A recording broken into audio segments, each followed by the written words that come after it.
Have I made it clear just how much I love vampire stuff? Probably not entirely on the channel yet, but it's probably coming soon. Welcome back to Society Case Files. My name is Robert, and today I'm going to talk about the newest Nosferatu movie, the one that came out in December of 2024. This video is coming out roughly around the same time that the movie was released on all of the streaming platforms for rent or sale for kind of a high price, considering how much it will be in a few months. You could get it for $19 to rent, or you can buy it for $25. And again, as I said in the intro, my vampire affection did convince me to buy it right away. I don't really go to the theater anymore, so this is definitely for people who are more at-home enthusiasts. If you like this kind of content and you want to see more, please subscribe to the channel and hit the notification bell. Otherwise, let's dive right into the review. Now, I will say that I wasn't super excited about this movie when I first heard about it. I just didn't really care about Nosferatu that much. And I also really try not to get too hyped up for films, or actually anything, before it's at least just a couple of weeks away, even a month or so. That's about enough time for me to start allowing myself to get hyped. But when we get an announcement 6 months, 8 months before something comes out, or even longer in the case of video games, I just sort of tune out. It doesn't make sense to even care about what it's going to look like, because tons of stuff could change, from the look and feel of it to a lot of the promises they make.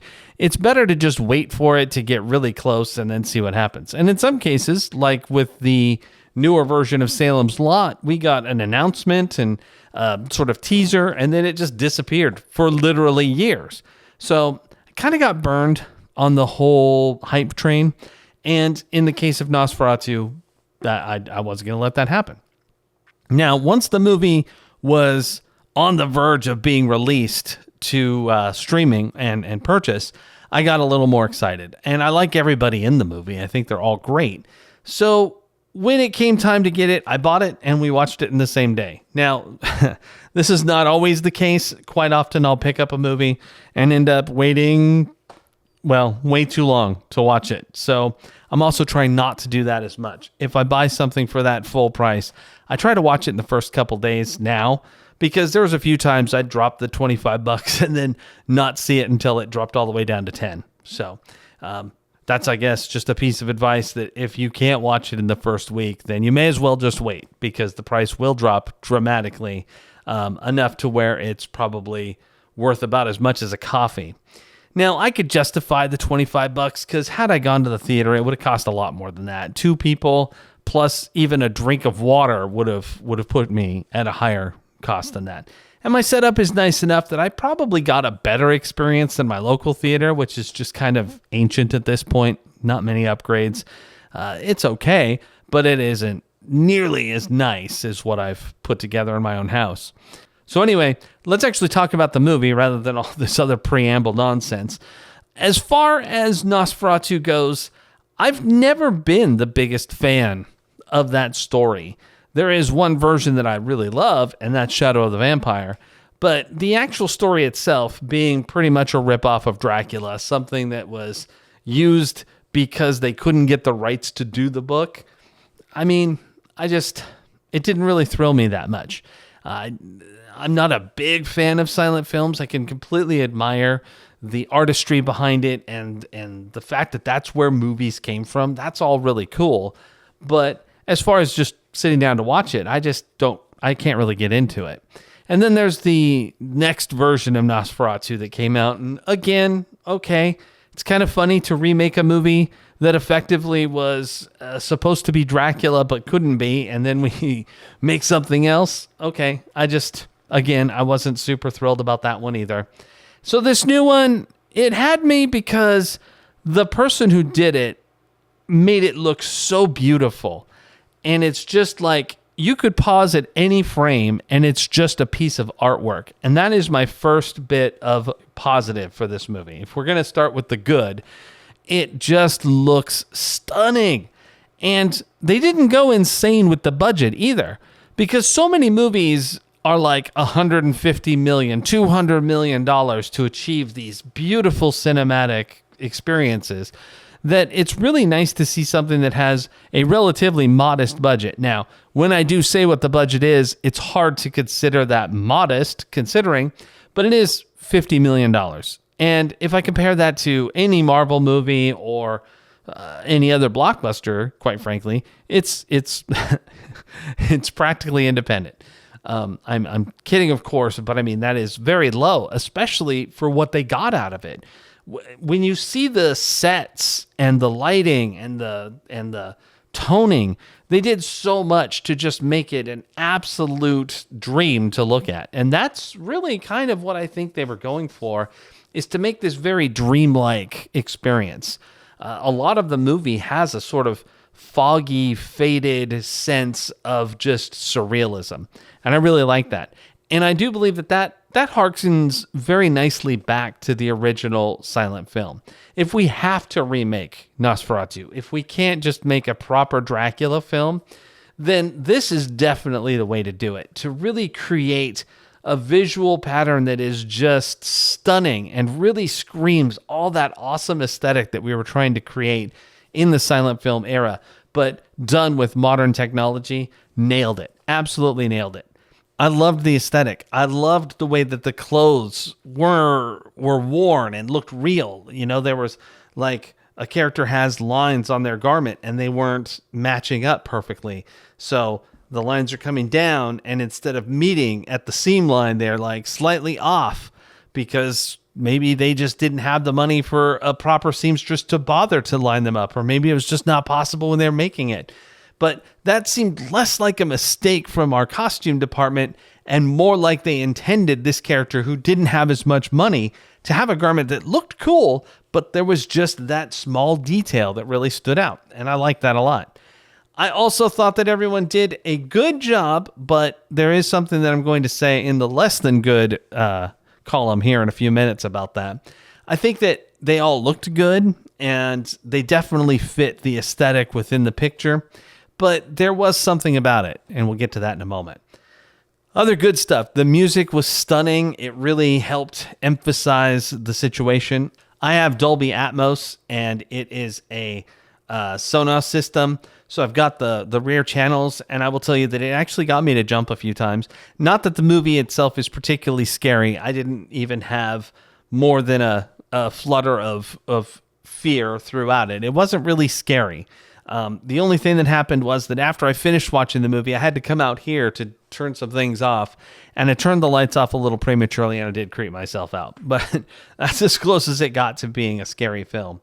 As far as the sound and stuff goes, though, they really did a good job of bringing in an amazing amount of powerful, just thunderous noise whenever was necessary. The monster itself just has such a great tone to the way he both speaks and moves, and things like when he's feeding, the noises were just horrifyingly gross, and I think that was pretty cool. I don't think Nosferatu needed to be quite as disgusting as this film turned out to be. And when I say that, I don't mean that this was a dramatically gory film. There isn't tons and tons of it. But when it does happen, it's like, oh, really? Wow, that's nasty.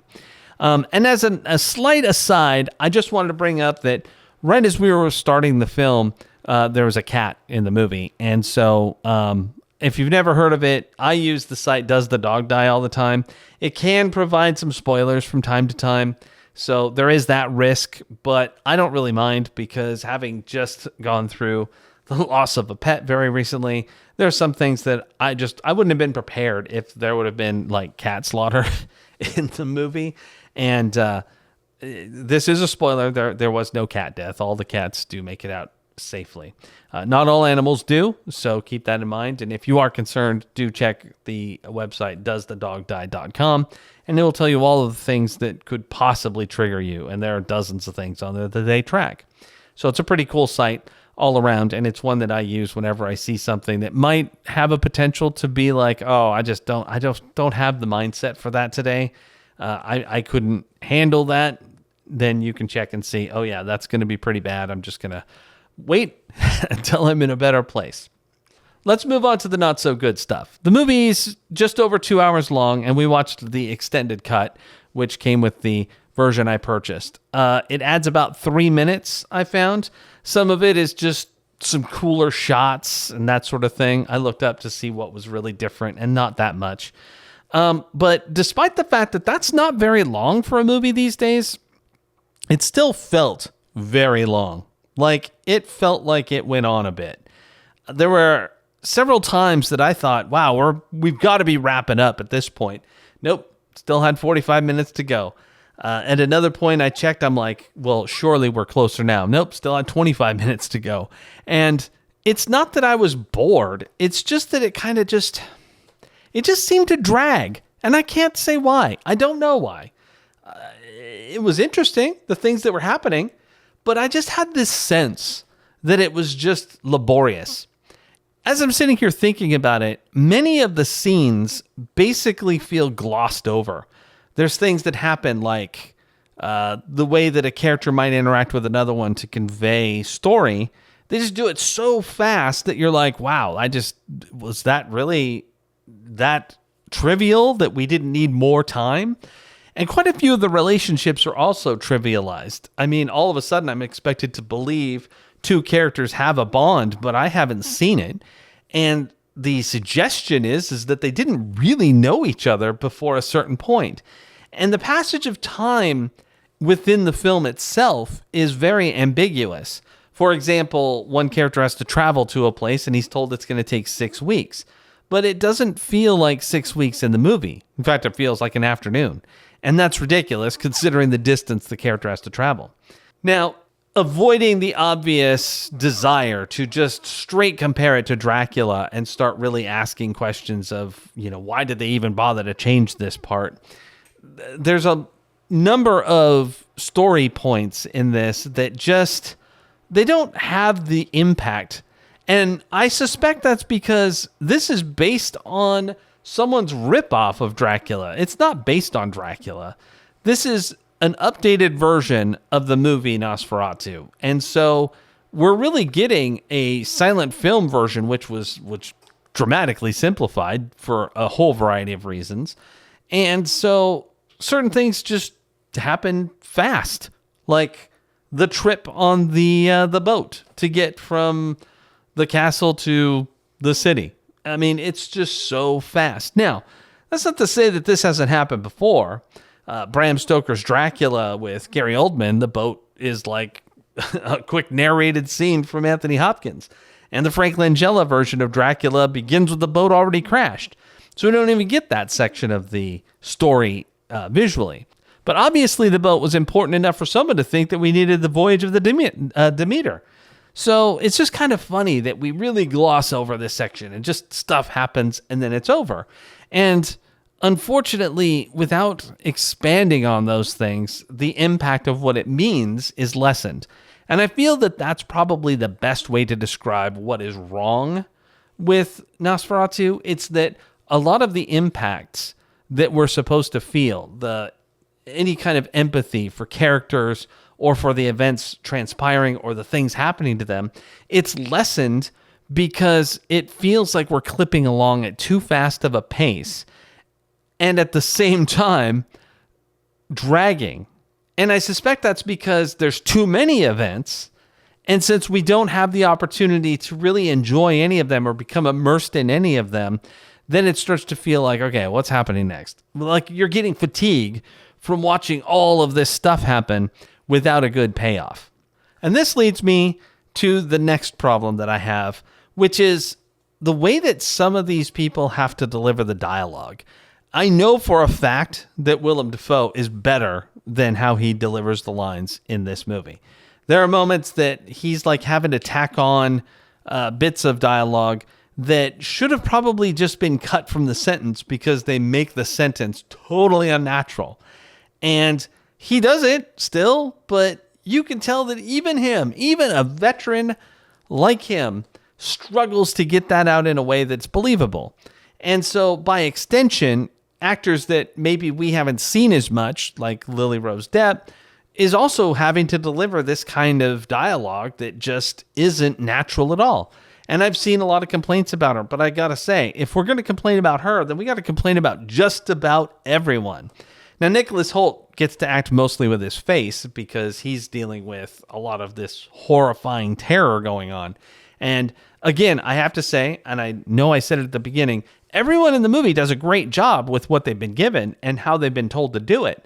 But the problem is they are struggling with some of this heavy-handed dialogue. It does become a bit distracting.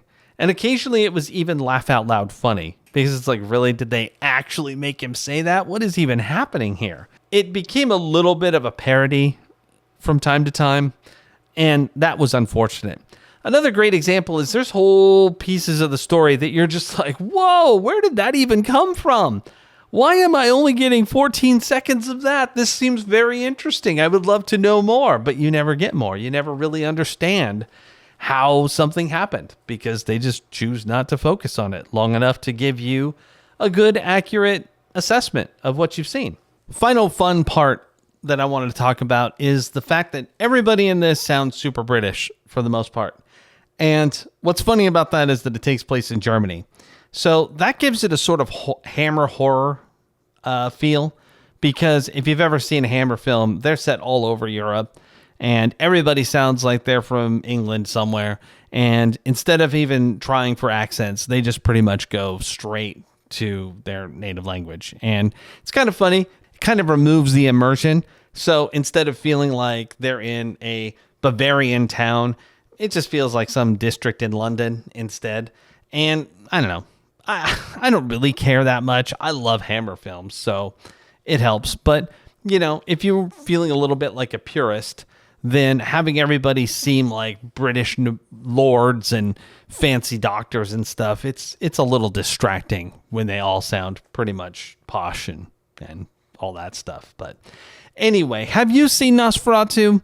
What did you think of it? What's your favorite vampire movie? Let me know in the comments below, and I hope to see what you got to say. Anyway, this is Robert with Society Case Files, signing off.